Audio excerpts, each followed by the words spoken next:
Take your career to the next level.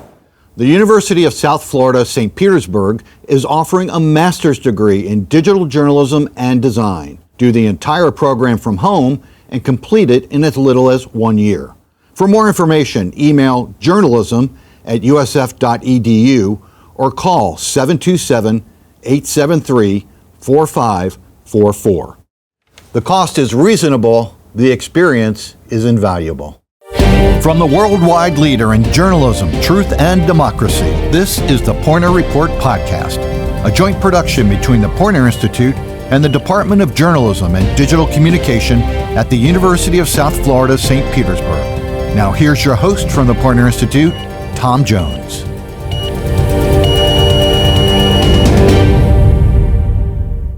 Hello, everybody. Welcome in. Thanks for listening. Thanks for watching. And we have a really special episode for you as we wrap up Season 4. Hard to believe.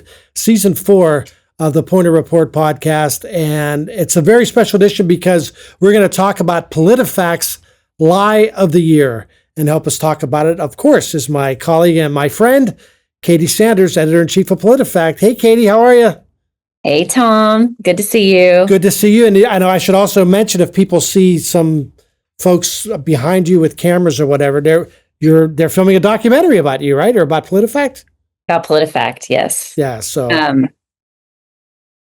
they've been in St. Pete and in DC too. Oh, wow. Yeah. So, all right. So let's talk about PolitiFact's Lie of the Year. But before we actually get into the Lie of the Year, I want to talk a little bit about PolitiFact. I think most people who are watching or listening to this podcast, Katie, I think they know what PolitiFact is, but just a quick, elevator, 3-sentence, 5-sentence explanation of what PolitiFact is and how long you guys have been doing this thing. We've been doing this thing since 2007. We are a nonpartisan political fact-checking website, and that means we look very deeply into the statements that are shaping our policy, our perception, our reality. And we rate those statements on our Truthometer after thorough reporting. And those ratings start at true, a very rare rating for pristine statements, all the way down to mostly true, half true, mostly false, false, and pants on fire for statements that are not only wrong, but ridiculous. We do this through shoe leather reporting. We call up subject matter experts. We find the best data. We go narrow, we go deep to explain why statements that you hear that are meant to explain the news or spin the news are right or wrong. The thing that interests me about PolitiFact, Katie, is that when you do these, and it's when you do these statements, or you look at whether something's true or not. First off, what rises to the level of, yeah, we're actually going to look into this? Like, what makes it? Because you have politicians out there every day going on shows, talking to media people, going on,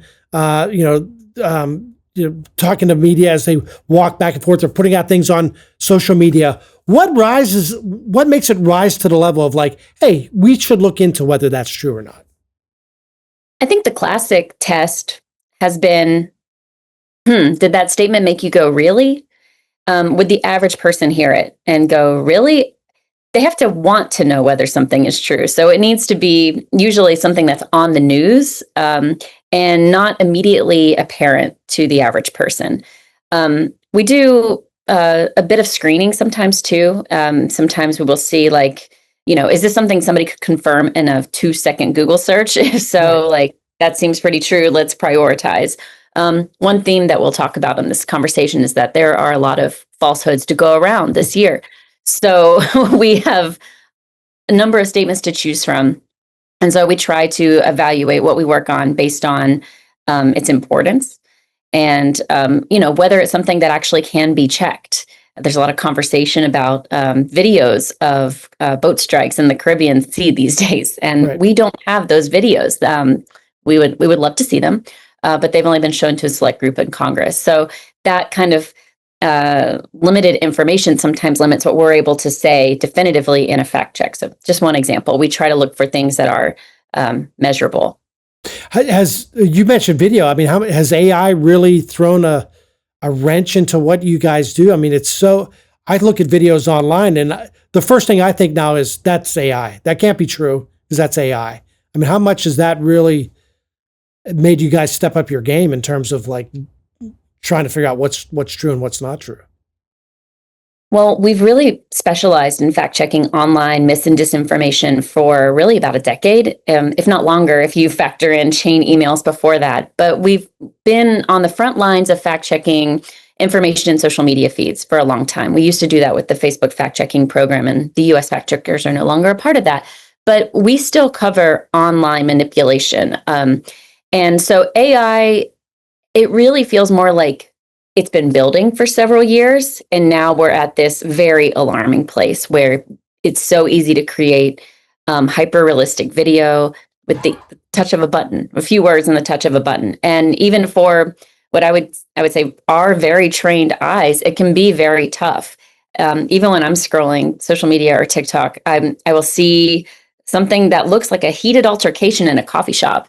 And it looks so convincing, and you're like, wow, I can't believe this person is really losing their mind. And, there's supposed to be guardrails. There's supposed to be labels that say this was created with AI, but it's voluntary. So often these videos don't have labels from platform to platform. And so you have to check yourself, check your immediate reaction, and not be fooled.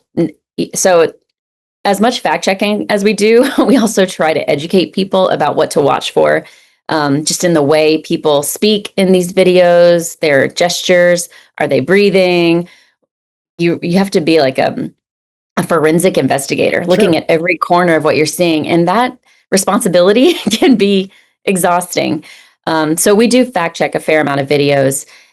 Even last week, there was a video of multiple videos of priests telling off ICE agents in front of their church and saying, get out of here. And like, I don't know what God you worship, but he must be orange. And would be really unusual commentary from a priest in the US, I think. We're not accustomed to that, but they were made with AI. And so we're asked all the time by people who are pretty savvy, like, I can't tell if this is real or not. Yeah, no, it's I can't imagine trying to decide, because it's really good. People are really talented at creating these things. Before we go even any further too, Katie, take us through just a process of not the lie of the year, but just a general fact check, because I think people are under the impression like you guys look at this, you do make a call or two and then say, yeah, okay, that's half true. Like, a lot of work goes into this. Like, can you just take the listeners and the viewers into, okay, somebody said something yesterday on Meet the Press. Here's how we decipher whether or not that's a true or false statement. That's actually something that's happening right now as this podcast is being recorded. Our editorial team is having a meeting where they're talking about what was said on the Sunday shows. They're talking about what Trump has been saying in weekend appearances or on his Truth Social account. And so we really put a lot of emphasis on the choosing of the statement to begin with. Is this something that is hyperbole or a prediction? We stay away from those. Is it something that can be measured? Is it important? Is it newsworthy? Would the average person want to know if it's real or not? Once we've made that choice of what we're going to investigate, we go to the person who made the claim, the speaker, or the person who created the claim online. And we're like, what's your evidence for this? And they have the opportunity to say, oh, I was reading this report, or I was in this news story, or I did the math myself. Sometimes people respond, sometimes they don't, but we go about our own independent reporting anyway. So we will consult our experts in healthcare or immigration or the economy, and we will run that statement by them. But we also do a lot of reading. And so we will read what's been reported about this claim or this topic. What have think tanks and other university research studies shown about this claim or this topic? Then we try to call the people who wrote those studies, because they are the people who know it best. We break down our own data. We consult a number of sources, government data, other organizations that do their own data tracking that can be helpful with reporting on immigration. So our reporters have very tough jobs where they are weighing cascades of evidence to help tell readers in a pretty simple report what they found about how true or false a statement is. So even after they've done all that research, it isn't over. They recommend a rating, but then it's up to 3 editors on our team to vet that choice, vet that recommendation. And sometimes we agree and we're like, that makes sense. Yes, this is mostly false. Each rating has a definition that we are constantly consulting to make sure that the reporting adds up to that definition. But sometimes we have a really healthy conversation about, what makes something half true versus mostly false, or mostly false versus false versus pants on fire. There's really interesting conversations at the borderline there. And so we try to make sure we give things a really careful read as editors to make sure it could stand up to scrutiny. So I've heard that there have been arguments about these things. It's not just one person saying, this doesn't sound, after everything I've done on the reporting on this, this feels false. It's not as simple as that. It sounds like a pretty involved process. And it's a deliberative process. I wouldn't say arguments. We keep it pleasant. But we're really scratching at the story to figure out, like, what are the vulnerabilities here? What would critics say about this piece? We try to anticipate that beforehand so that we feel even better about things before publication. Do you hear from people afterwards, like the people that you are rating, the person, the speaker, the one who made the claim? Do you hear back very often? I would say not always, very often. Sometimes it's neither expected nor surprising, like, right, that they would respond or not respond. Mm-hmm. But we do try to circle back with sources. I think that's responsible journalism to say, thank you for your time, but also, like, here's how we landed. I think often we hear from sources who said, like, who didn't have a say in the rating, but will tell us, like, yeah, I think you got it right. Right. All right. So let's start to wade into the 2025 lie of the year. I'm going to go back and just look at some of the past ones, just to remind people. In the past, 2016, it was fake news was the lie of the year, sort of how that all came about. 2018, high school students who survived the Parkland, Florida school shootings. There were claims that they were crisis actors, among other allegations. That wasn't true. 2020, the downplaying of the severity of COVID-19, the coronavirus. 2021, of course, the lies about the January 6th attack on the Capitol and its impact. And then last year, the lie that Haitian immigrants were eating pets in Springfield, Ohio. So before we actually get into the detail or specific considerations for this year's lie of the year, can you take us back to when did this process begin and sort of what the process looked like? Do you remember, like, how long ago was the first meeting where you sat down, like, or is this something you're sort of jotting down as the year goes along, like, this may make a lie of the year at the end of the year? How does the process basically begin? I think formally it does begin in October. And that's when I will start raising to our leadership at PolitiFact and Poynter, like, it's time to talk about lie of the year. We should really talk about it as early as possible so that we have plenty of time to work on this story. And they're like, yeah. But that's when I, as the editor of the site, try to take stock, early October, take stock of what we've published so far this year. And, try to vet it even for myself. Like, what do I feel in my gut is the right call here. So I will start building a ballot of options. Then we've started in recent years having a staff discussion to surface, again, to do that vetting of, like, what feels like it should be the lie of the year to our staff. It's not a staff vote about to determine what becomes lie of the year. It's a decision of our PolitiFact and Poynter leadership. But it's so helpful to have that conversation with our team because, number one, there's just so much that goes on in a typical year. It's fascinating to hear what others think is most important or most significant. And you just get some really good examples that one person wouldn't have thought of on their own. Right. So we have that conversation at the end of October, and then that's when we kind of get into real tough selection mode is in early November, so that we can then start working on our report. So it seems like probably in years past, the choice was probably fairly obvious. Like the January 6th insurrection, lies told around that, it seemed like that was sort of much a no-brainer. But a lot of years, do you have, like, by November, like, let's get it down to like 3 or 4, or is just every year different in terms of, like, putting together that ballot. You understand what I mean? I do, because I think some years it's kind of between two. And so it's, I remember in 2020 when we were deciding, COVID was the kind of undeniable theme that influenced everything. And so we ended up going with ways to deny or downplay COVID-19 and the risk.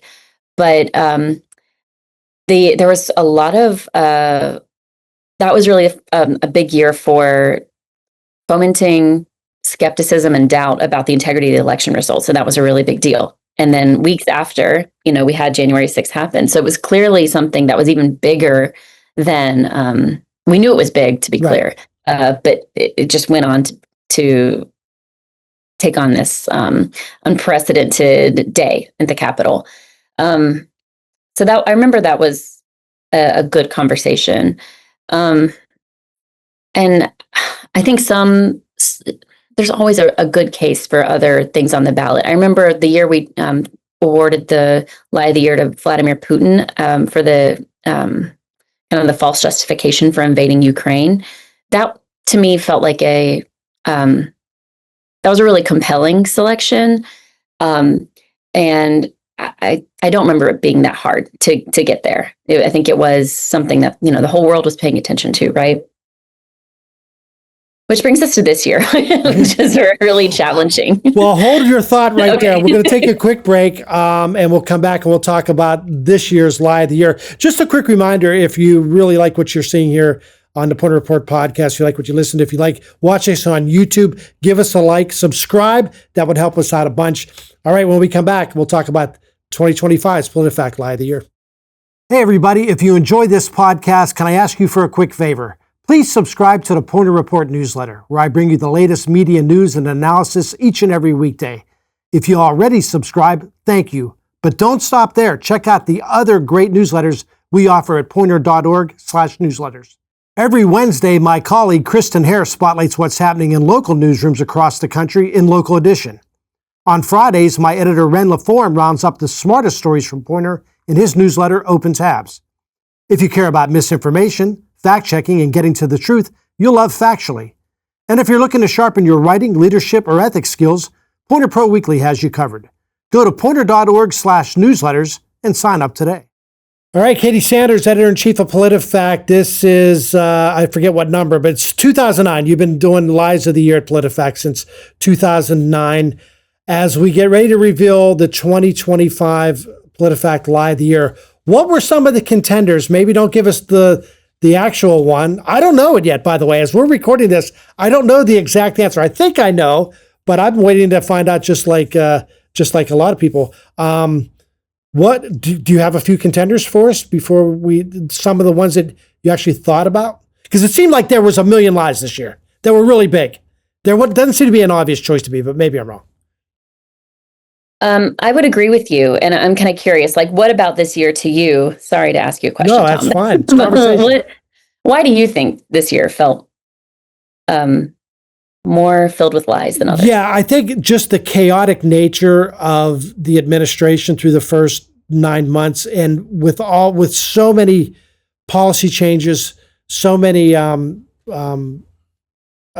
efforts by the current administration and by the opposition to the current administration to sort of put forth their agenda, I think has led to misleading and lies on a lot from all angles. So, and also it didn't feel like I said, in years past, there were certain things that happened. January 6th, the coronavirus, as you mentioned a few moments ago, the attack on Ukraine, it felt obvious. And there's a lot of years, we were just talking about this beforehand, before we started recording, Times Person of the Year. Every year, we try to figure out who Times Person of the Year is. And a lot of years, it's an obvious choice. Last year, it was obviously Trump. I do a Media Personality of the Year because that's what we do for my media newsletter. Some years, it's completely obvious who it would be. But there's some years where there are so many that it's hard to center on just one. So I don't know if that was a good answer back to you, but it just felt like I've never seen a news cycle like we've seen in 2025. There's so many things being said each and every day. in order to further somebody's agenda, that it seems like it's just there's a lot of misinformation and disinformation out there. You nailed it. I think that's I feel very similarly. And I was very interested to hear from our readers about what stuck out to them the most this year. And I've found just in like my casual conversations with family or friends, I'm like, what do you think should be lie of the year? There's often like a blank stare because they're doing that. They're taking stock and they're like, it's too much. And that's even before you factor in online misinformation and just the everyday slopification of our online worlds.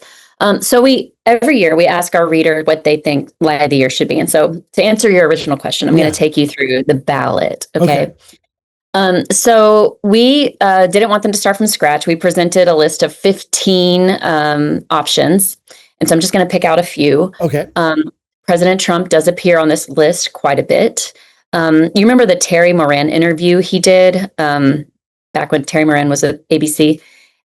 He said that the man who was wrongly deported to the El Salvador mega prison, Kilmar Armando Abrego Garcia, they were talking about the evidence that he merited deportation to that prison. And Trump, repeated that he was a gang member and said he had MS-13 on his knuckles tattooed. And Terry Moran said, no, that was like photoshopped. And Trump said, no, he had MS, as clear as you can, not interpreted. Do you remember that moment? Yes, I do. Yes. That was early in the year. And I remember thinking, like, is this lie of the year? I mean, because I was watching it in real time. So that's on the ballot. Because that was also, I mean, it's not just that one. It didn't affect just this one individual. It was sort of an example of the overall immigration attitude. And kind of the flimsiness of the evidence in many cases, right? To send them so rapidly to El Salvador. And that's something that you guys like consider when you're considered lie of the year, right? Like it's this idea that, okay, what impact does this have moving forward? It's just not one individual being affected. This is something that it's affecting potentially thousands of people for years to come. Right, exactly.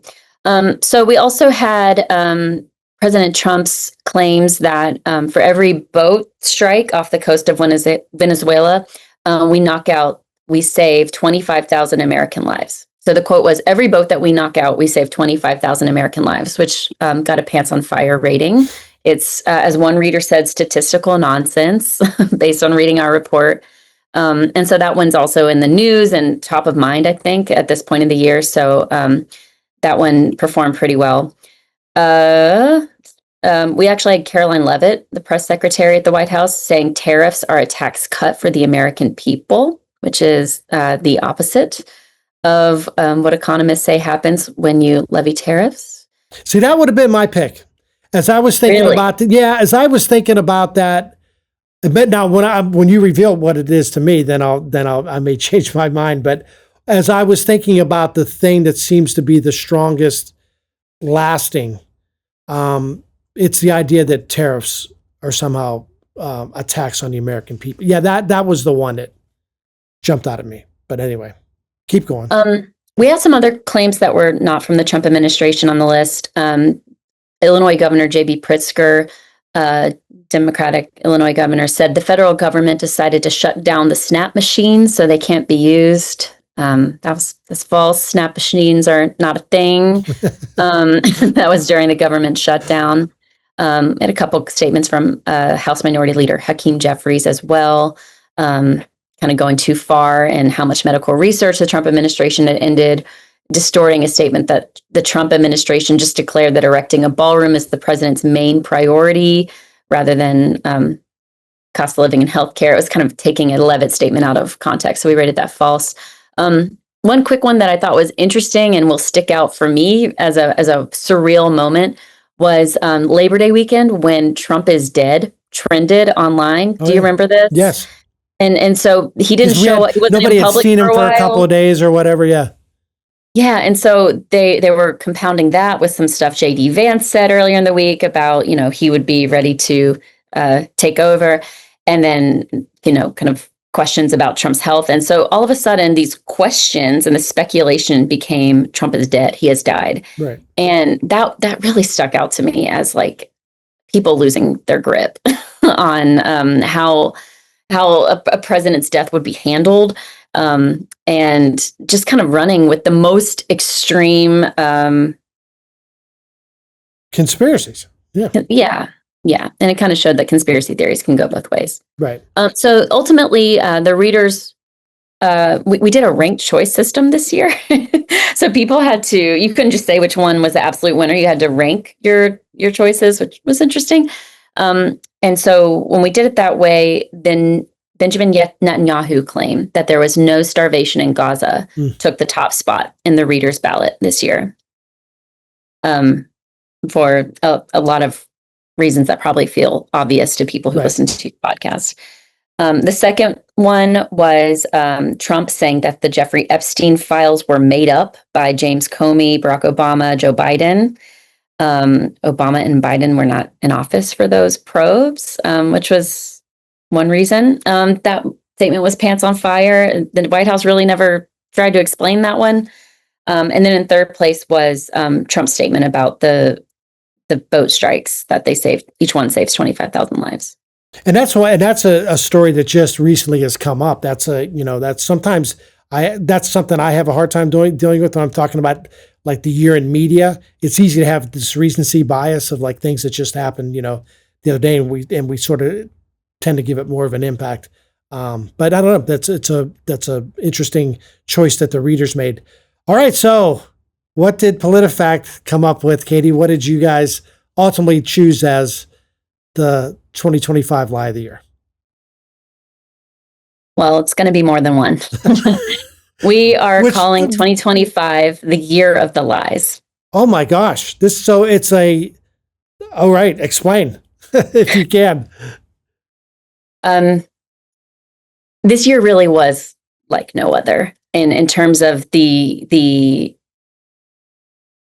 toll that I think misinformation took on our real people's lives, beyond just the news cycle and, the online slop world.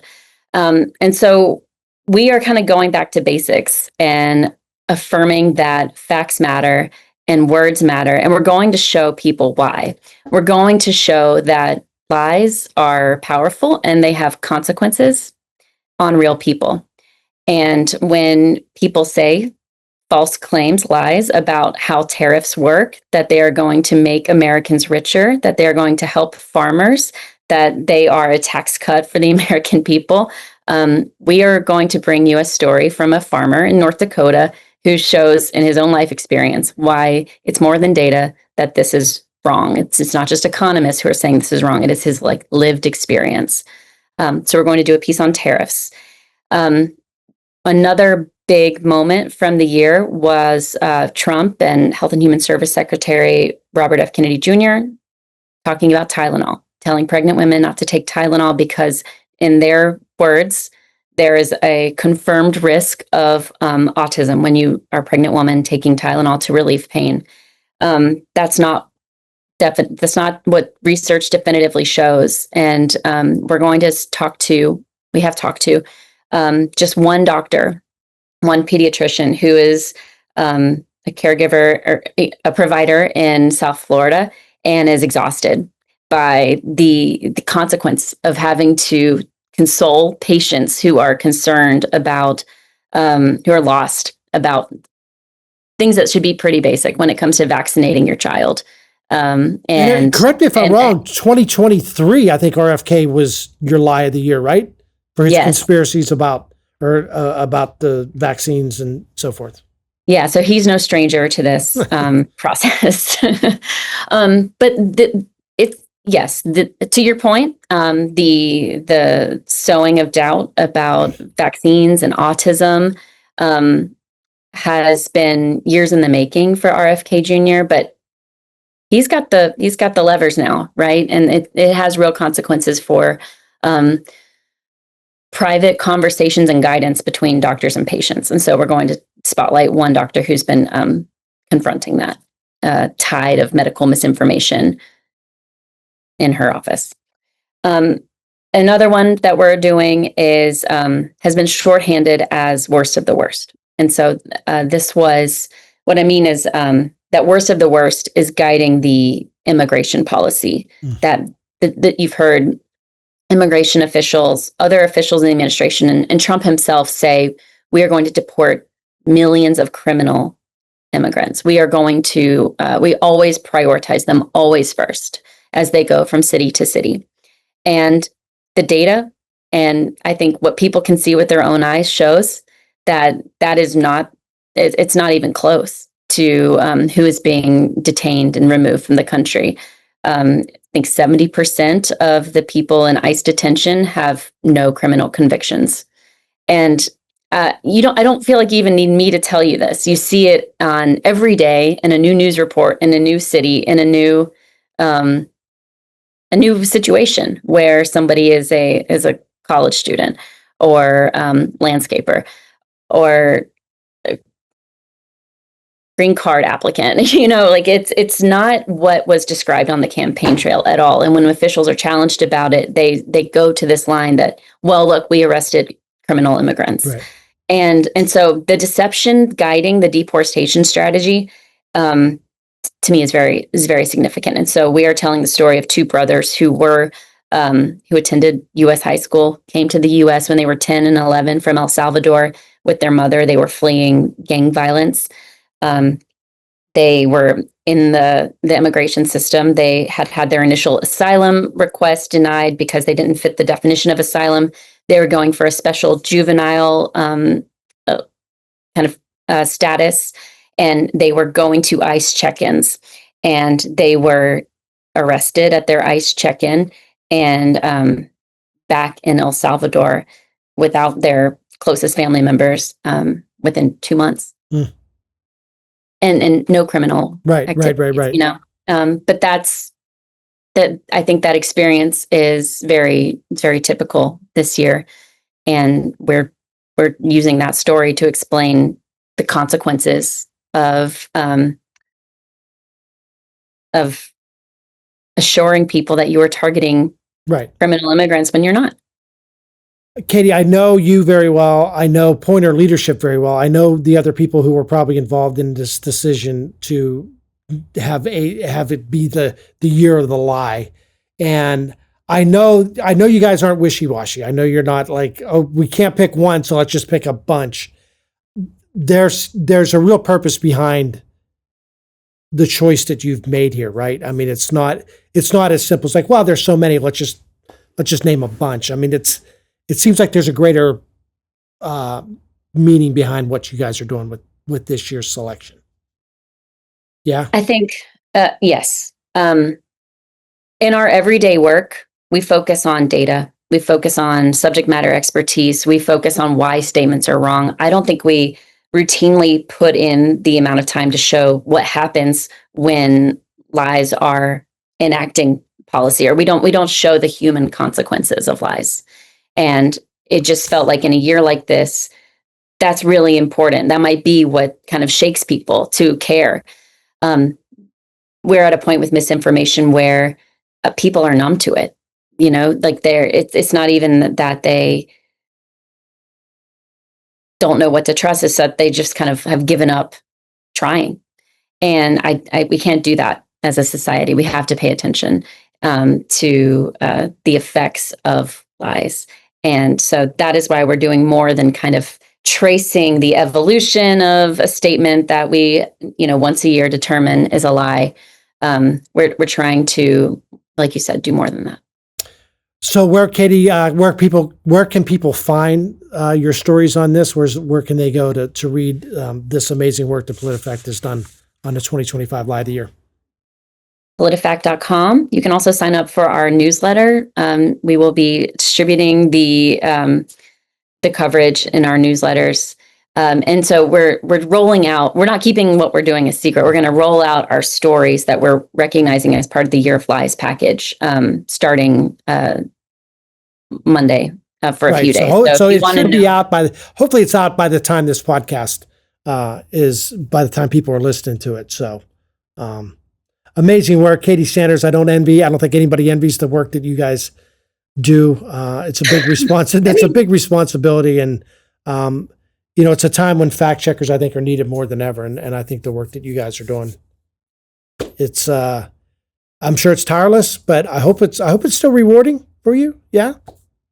I've been on staff since 2012, which is wild, as a reporter and then as an editor. And I think what I keep coming back to is like, it just feels more urgent with each year. Yeah. And interesting in terms of like the scope of what we cover. So I think we do get a lot of like, oh, that must be tough, but we really enjoy doing the work, because we need more of it.